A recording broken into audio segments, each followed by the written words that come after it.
Welcome back guys to another one of my Gotham review videos and episode 2 of season 4. So Gotham continues for a second week to be as strong as it was on its first. In fact, it was even stronger. The episode was just amazing. There's a whole lot to discuss here. There are villainous moments, dramatic moments, funny moments, and of course our favorite, a few comic book Easter eggs. But to get started, I really admired how Scarecrow was portrayed on this episode. I was kind of a bit skeptical when I first heard they were bringing the character back. Pretty much I was kind of worried we'd be getting another Tatch kind of villain for the first half of the season. And let's admit it, Tatch wasn't really the most well-written or well-portrayed character on season 3. But that whole sequence with Jonathan making his speech to the warden at Arkham, infecting him with the fear toxin, leading him to kill other Arkham personnel, I was sold right there. The entire thing was basically enough for me to realize how good the character is going to be going forward. But to make the episode even better, there it was, the scene I've been waiting for. Apparently, in opposed to what was indicated on the promos and the trailers, it's not really all one run-on scene with Bruce, Alfred and Lucius, but it's all rather spread over 2 scenes. Now that first conversation, him being onto Bruce in his late night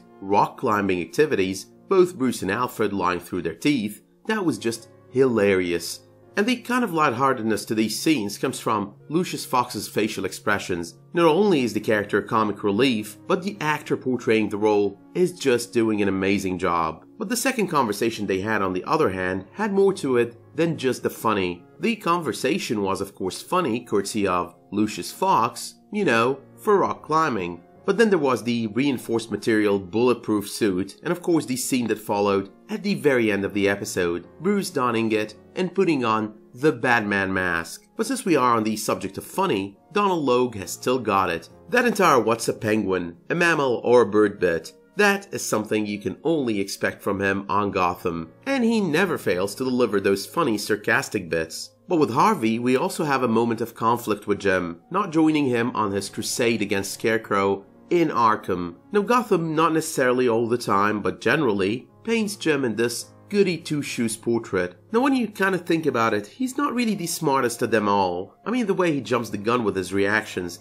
that's total stupidity. He happens to be full of himself as well at times, thinking he's the only one who knows what's right and what's wrong. On the other hand, Harvey was actually the smarter one in all of this, and he was perfectly right at that very moment. The thing that Penguin clearly wants the most in order to be in full control is for the admission that he's the protector of the city to come from the GCPD. And if Harvey were to go out of commission as captain, the next person to replace him would most definitely be a Penguin puppet. And then it would be all said and done with everyone pretty much doing his bidding. So I'm not really kidding when I say this, but sometimes I wonder if the real teenager on the show is actually Jim and not Bruce or Selina. The second episode also marked the return of Barbara Keene to the scene, only she seems a little bit more grounded, less on the crazy side of things, and in a pantsuit, which is pretty unconventional for Barbara.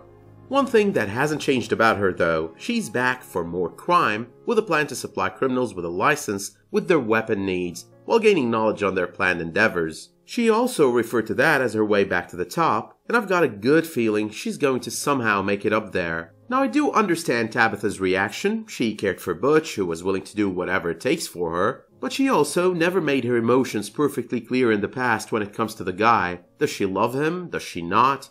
But on this episode, her statement to Barbara about taking something from her that she can never get back made it pretty clear her emotions were strong there. It does kind of make you wonder as well what her reaction will be once Butch comes back as the lost Gotham Soul, Solomon Grundy.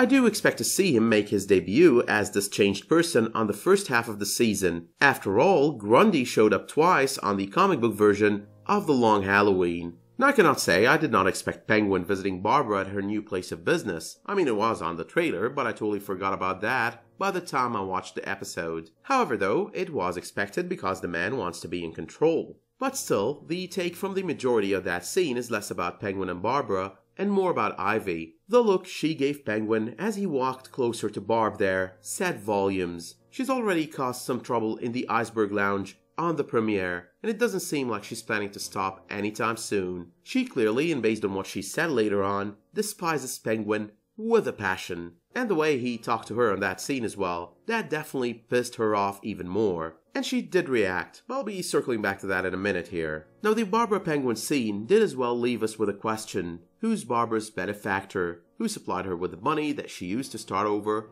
once again? I'm going to take a wild guess here and say it was Carmine Falcone. It would make sense because Carmine Falcone is one of the few people who would have the financial capability, and he would hate to see what Penguin is doing to Gotham. But let's talk some Easter eggs, callbacks, and references on last night's episode. Now if I missed or didn't notice any Easter eggs on last night's episode, remember to drop me a comment, tell me what it was. So number 1, it seems Ivy is going full on Poison Ivy, so she's not going to be using her seductive perfumes anymore. Now instead of that, she's actually gonna become the seductive plant creature from the comics. So most if not all of the Pamela Eiley Poison Ivy versions in the comics have debuted as being poisoned by someone rather than having poisoned themselves with these herbal potions. It is also usually being injected into her rather than her drinking them. However though, in the world of Gotham, it seems the decision have been made to get her from point A to point B through the shortest route. The means and the results remain the same here though.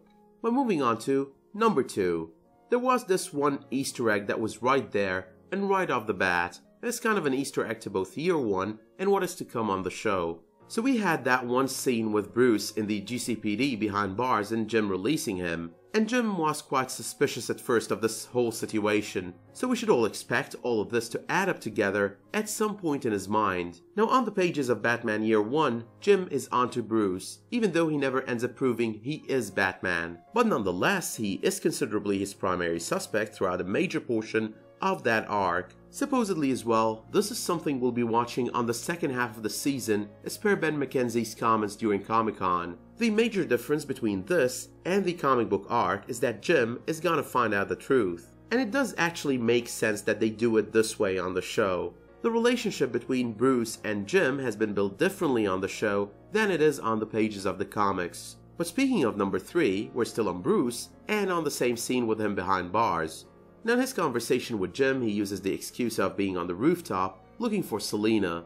For starters, that is the kind of place Bruce has been finding Selina at over the course of the past couple of seasons. However though, meeting Selina on rooftops and generally elevated places is their thing from the comics as well, only as Batman and Catwoman rather than Bruce and Selina.